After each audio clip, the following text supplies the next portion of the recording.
കഴിഞ്ഞ കുറച്ച് ദിവസങ്ങളായിട്ട് നമ്മൾ കേൾക്കുന്നതാണ് കേരള ഇൻവെസ്റ്റ്മെൻറ്റ് അല്ലെങ്കിൽ കേരള ഇൻവെസ്റ്റ് നിക്ഷേപ സംഗമം എന്ന് പറഞ്ഞ്.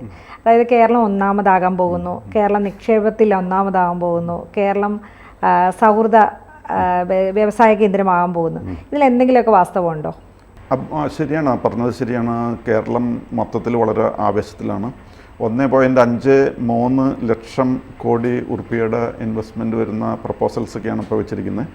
മാത്രമല്ല, ഈ മീറ്റിങ്ങിൽ ഇന്ത്യയിലെ VIPs ഒക്കെ പ്രസൻ്റ് ആയിരുന്നു. പീയൂഷ് ഗോയൽ, പിന്നെ ജയന്ത് ചൗധരി, നിതിൻ ഗഡ്കരി, ജോർജ് കുര്യൻ മുതലായവരെല്ലാം വന്നിട്ടുണ്ടായിരുന്നു. അപ്പോൾ അങ്ങനെയൊക്കെ നോക്കുമ്പോൾ വളരെ സന്തോഷിക്കാൻ വകയുണ്ട്. മാത്രമല്ല, 68 കമ്പനികൾ താല്പര്യപത്രം കൊടുത്തു എന്നൊക്കെയാണ് പറയുന്നത്. 374 കമ്പനികളുടെ റെപ്രസെൻറ്റേറ്റീവ്സ് ഉണ്ടായിരുന്നു എന്ന് പറയുന്നു. അപ്പോൾ ആ രീതിയിലൊക്കെ നോക്കുമ്പോൾ നമുക്കിത് വളരെ ആവേശം പകരുന്ന ഒരു സംഭവമാണ്. അദാനി 30,000 കോടിയുടെയാണ് വെച്ചിരിക്കുന്നത്. ഹൈലൈറ്റ്സ് എന്ന് പറയുന്ന കമ്പനി 10,000 കോടിയുടെ പ്രപ്പോസൽസ് വെച്ചിട്ടുണ്ട്. പിന്നെ നമ്മുടെ ലുലു അടക്കം അങ്ങനെ കുറേ കമ്പനികൾ 5,000 കോടി വീതം ഇൻവെസ്റ്റ് ചെയ്യാമെന്നൊക്കെ പറഞ്ഞിട്ടുണ്ട്. അപ്പോൾ ഈ പ്രപ്പോസൽസ് കേട്ട് കഴിയുമ്പോൾ നമുക്കെല്ലാവർക്കും സന്തോഷിക്കാൻ വളരെയധികം വകയുണ്ട്.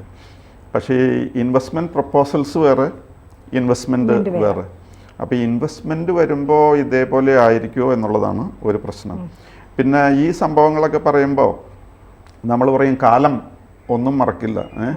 കാലം അത് എന്ത് സംഭവത്തിനും കാലത്തിൻ്റെതായ ഒരു പ്രതികാരം ഉണ്ടാവും എന്ന് പറയും. അത് പറയുന്നതിൻ്റെ കാരണം എന്താണെന്ന് വെച്ച് കഴിഞ്ഞാൽ 2012 സെപ്റ്റംബർ 12, 13, 14 തീയതികളിൽ കൊച്ചിയിലൊരു ഇൻവെസ്റ്റ്മെൻറ്റ് മീറ്റിംഗ് നടന്നിരുന്നു.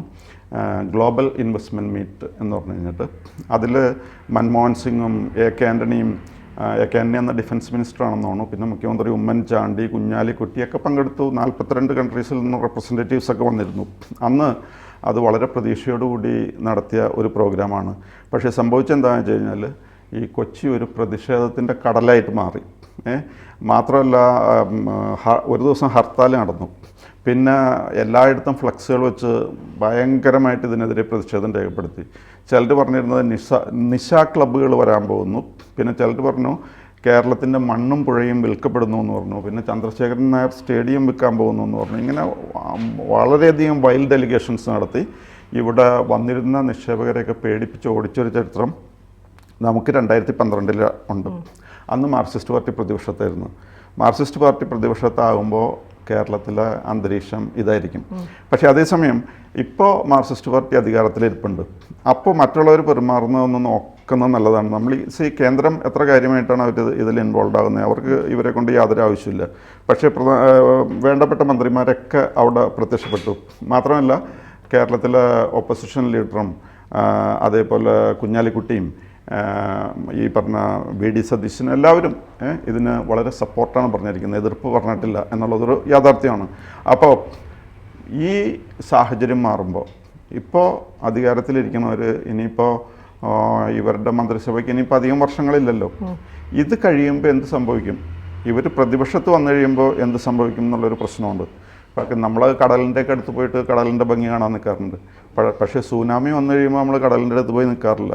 അപ്പോൾ ഈ മാർക്സിസ്റ്റ് പാർട്ടി പ്രതിപക്ഷത്തായി കഴിയുമ്പോൾ ചിലപ്പോൾ കടൽ ആയിരിക്കില്ല, സുനാമിയുള്ള കടൽ പോലെ ആയിരിക്കും. അവർ പിന്നെ എന്താ കാണിക്കാമെന്ന് പറയാൻ പറ്റില്ല. അത് ഈ വരുന്നവരൊക്കെ ആലോചിക്കുകയും ചെയ്യും, അവർ സ്റ്റഡി ചെയ്യും. കാരണം ഇൻവെസ്റ്റ്മെൻറ്റ് പ്രപ്പോസൽസ് ആർക്ക് വേണമെങ്കിലും വെക്കാം, പക്ഷേ കയ്യിൽ നിന്ന് പൈസ മുടക്കുക എന്നുള്ളത് ദാറ്റ് ഈസ് സംതിങ് ഡിഫറെൻറ്റ്. അപ്പോൾ ആ ഒരു സാഹചര്യം ഉണ്ടായിരിക്കും. അപ്പോൾ ഈ വരുന്നവർ നമ്മുടെ ഐക്കോണിക് ഇൻസ്റ്റിറ്റ്യൂഷൻസിൻ്റെയൊക്കെ അവസ്ഥ എന്താണെന്ന് ആലോചിക്കും. ഇപ്പോൾ ഇവർ പറയുന്നത് നിങ്ങൾ ഇങ്ങോട്ട് പോകുന്നോ, ഇവിടെ നിന്ന് ഇഷ്ടംപോലെ സക്സസ് ആയിട്ട് നിങ്ങൾക്ക് തിരിച്ചു പോകാൻ പറ്റുമെന്നൊക്കെ പറയണേ. അപ്പോൾ ഇവിടുത്തെ നമ്മുടെ ഇൻസ്റ്റിറ്റ്യൂഷൻസിൻ്റെ ഗതി എന്താണെന്ന് ആലോചിക്കും. നമ്മുടെ KSEB, നമ്മുടെ KSRTC, അതേപോലെ നമ്മുടെ കോപ്പറേറ്റീവ് ബാങ്ക്സ്, സ്മാർട്ട് സിറ്റി, ഇതൊക്കെ വളരെ കൊട്ടിഘോഷിച്ച് തുടങ്ങിയ സ്ഥാപനങ്ങളാണ്. അതിൻ്റെ അവസ്ഥ എന്താണെന്ന് എല്ലാവരും ഒന്ന് ആലോചിക്കും. അത് എല്ലാവർക്കും അറിയുകയും ചെയ്യാം. അത് ഒരു പ്രശ്നം. പിന്നെ വേറൊരു പ്രശ്നം എന്താണെന്ന് വെച്ച് കഴിഞ്ഞാൽ, ഇപ്പോൾ നമ്മുടെ ഈ കളമശ്ശേരിയിൽ നിന്ന് അവിടെ ഏലൂർ ഡയറക്ഷനിലോ അല്ലെങ്കിൽ കൊരട്ടി ഡയറക്ഷനിലോ ഒന്ന് പോകണമെന്ന് വിചാരിക്കും. ഏലൂർ ഡയറക്ഷനിൽ പോയി കഴിയുമ്പോൾ നമുക്കറിയാം അവിടെയുള്ള കമ്പനികൾ പ്രീമിയർ, അതേപോലെ ഹിന്ദുസ്ഥാൻ ഇൻസെക്ടിസൈഡ്സ്, ബിനാനി സിങ്ക്, അങ്ങനെ ഒരു നിരയുണ്ട് അവിടെ. അതിൻ്റെയൊക്കെ അവസ്ഥ എന്താണ്, അതിൻ്റെയൊക്കെ ഏതിൻ്റെങ്കിലും എത്ര എണ്ണത്തിൻ്റെ ഗേറ്റ് തുറന്നു നടപ്പുണ്ട്, ഗേറ്റ് എത്ര നാളായി പൂട്ടി കിടക്കുന്നു, ഇതൊക്കെ ആൾക്കാർ നോക്കും. അതേപോലെ കൊരട്ടി ആ ലൈനിലേക്ക് പോവുകയാണെങ്കിൽ കാത്തായി കോട്ടൺ മിൽസ്, അശോക ടെക്സ്റ്റൈൽസ്, പിന്നെ നമ്മുടെ തോഷിബ ആനന്ദ് ലാംസ് ലിമിറ്റഡ്, മധുര കോട്ട്സ്, ചാക്കോള, ഇങ്ങനെയൊക്കെ എത്രയോ കമ്പനികളുണ്ടായിരുന്നു. അതിൻ്റെയൊക്കെ ഗേറ്റ് പൂട്ടിന് തുരുമ്പ് പിടിച്ചു എന്നുള്ള അവസ്ഥയാണ്. ഇത് ഈ വരുന്ന ആൾക്കാർ നന്നായിട്ട് ആലോചിക്കും. അത് കഴിഞ്ഞിട്ടേ പണം മുടക്കുള്ളൂ. ഇതിലിപ്പോൾ ഒരു ഫംഗ്ഷൻ ആൾക്കാരെ വിളിച്ചു കഴിഞ്ഞാൽ എല്ലാവരും വരും. എന്ത് ആളെ കൂടുന്ന ഒരു കാര്യം ഉണ്ടെങ്കിൽ അവിടേക്ക് ആൾക്കാർ കൂടും. ശിവരാത്രി ഉണ്ടെങ്കിലും ആൾക്കാർ വരും, മലയാറ്റൂർ പള്ളിയിലും ആൾക്കാർ പോകും, ഹജ്ജിനും ആൾക്കാർ പോകും, അല്ലെങ്കിൽ കുംഭമേളയ്ക്കും ആൾക്കാർ പോകും. ആൾക്കാർ ഭക്തി ഉണ്ടാവും, ചിലർ ഭക്തി ഉണ്ടായിട്ടാണ് പോകണമെന്ന് പറയാൻ പറ്റില്ല. എന്ന് പറഞ്ഞാൽ ഇവിടെ വിളിക്കുമ്പോൾ വിളിച്ചവരൊക്കെ ഒന്ന് നോക്കിക്കളയാം എന്ന് പറഞ്ഞു വരും, എന്തെങ്കിലുമൊക്കെ പ്രപ്പോസലും വയ്ക്കും. പക്ഷേ യാഥാർത്ഥ്യത്തോട് അടുക്കുമ്പോൾ ഈ ആവേശം കാണുമോ എന്നുള്ളതാണ് പ്രശ്നം. പിന്നെ കേരളത്തിൽ വരുന്നവർക്കൊക്കെ ഉള്ളൊരു പ്രശ്നം എന്താണെന്ന് വെച്ച് കഴിഞ്ഞാൽ ഇവിടുത്തെ താങ്ങാനാവാത്ത ഭൂമി വിലയാണ്.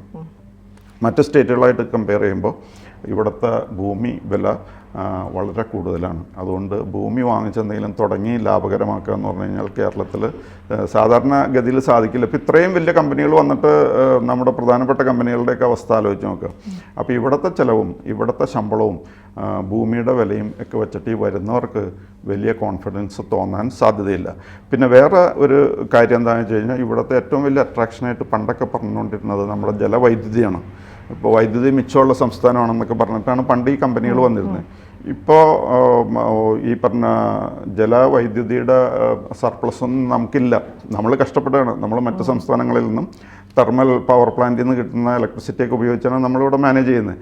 അപ്പോൾ ഈ വരുന്നവർക്ക് ഇത് ലാഭകരമായിട്ട് കൊണ്ടു നടക്കാൻ പറ്റുമോ എന്നുള്ളത് ഒരു പ്രശ്നമാണ്. പിന്നെ നമ്മളിപ്പോൾ ആൾക്കാരെ ഇങ്ങനെ കൊണ്ടുവരുമ്പോൾ ഇവിടെയുള്ള കമ്പനികൾക്ക് എന്താണ് സംഭവിച്ചതെന്ന് നോക്കാം. ഇപ്പോൾ ഉദാഹരണത്തിന് കിറ്റക്സ്, സാബുവിൻ്റെ ചരിത്രം നമുക്കറിയാം. കിഴക്കമ്പലത്ത് നിന്ന് അദ്ദേഹത്തെ അവിടെ നിൽക്കക്കള്ളിയില്ലാത്ത അവസ്ഥയാക്കി ഓടിച്ചു. അങ്ങേര് തെലങ്കാനയിലേക്ക് പോയി അവിടെ സ്ഥാപനം തുടങ്ങി. അദ്ദേഹത്തെ അങ്ങോട്ട് വരാൻ പറഞ്ഞ അവിടുത്തെ മന്ത്രി സ്പെഷ്യൽ വിമാനം അറേഞ്ച് ചെയ്താണ് അങ്ങേരെ കൊണ്ടുപോയത്. ഇവിടെ അങ്ങേരെ നിലത്ത് നിർത്തില്ലായിരുന്നു കിഴക്കമ്പലത്ത്. അവിടെ പോയിട്ട് ഇപ്പം അദ്ദേഹം തുടങ്ങിയിരിക്കുന്ന company the longest company in the world എന്നാണ് പറയുന്നത്. അത്രയും ലെങ്ത്തിലാണ് അതിൻ്റെ സ്ട്രക്ചർ ആ കമ്പനിയുടെ.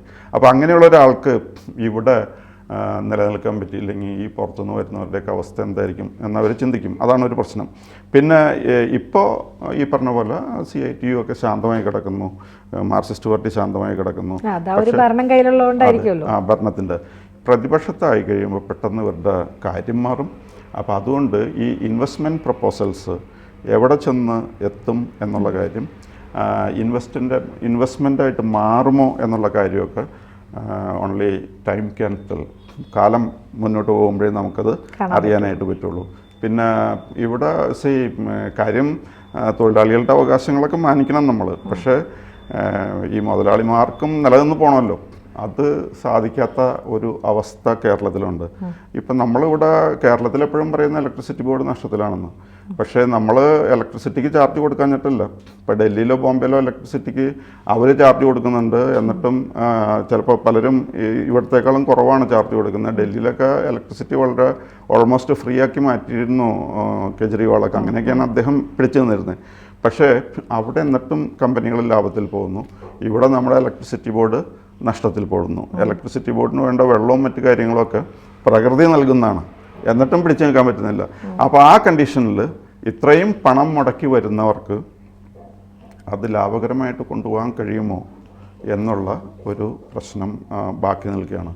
അതാണ് ഈ ഇൻവെസ്റ്റ് കേരള നിക്ഷേപ സംഗമത്തിലുള്ള ഒരു പ്രശ്നം. എന്തായാലും നമുക്ക് ഓപ്റ്റിമിസ്റ്റിക്കായിട്ട് ചിന്തിക്കാം. ഈ ലക്ഷക്കണക്കിന് കോടിയുടെ ഇൻവെസ്റ്റ്മെൻറ്റ് പ്രപ്പോസൽസ് ഇൻവെസ്റ്റ്മെൻറ്റ് ആയിട്ട് മാറട്ടെ എന്ന് നമുക്ക് പ്രാർത്ഥിക്കാം. കുട്ടികൾക്കൊക്കെ ഇവിടെ തന്നെ തൊഴിൽ കിട്ടട്ടെ, അതെ എന്നൊക്കെ നമുക്ക് പ്രതീക്ഷിക്കാം. പക്ഷേ ഇനി കാലം തെളിയിക്കട്ടെ എന്താണ് സംഭവിക്കാൻ പോകുന്നത്. കൂടുതൽ വാർത്തകളും വിശേഷങ്ങളും നിങ്ങളിലേക്ക് എത്താൻ ABC മലയാളം സബ്സ്ക്രൈബ് ചെയ്യുക, ബെൽ ബട്ടണും അമർത്തുക.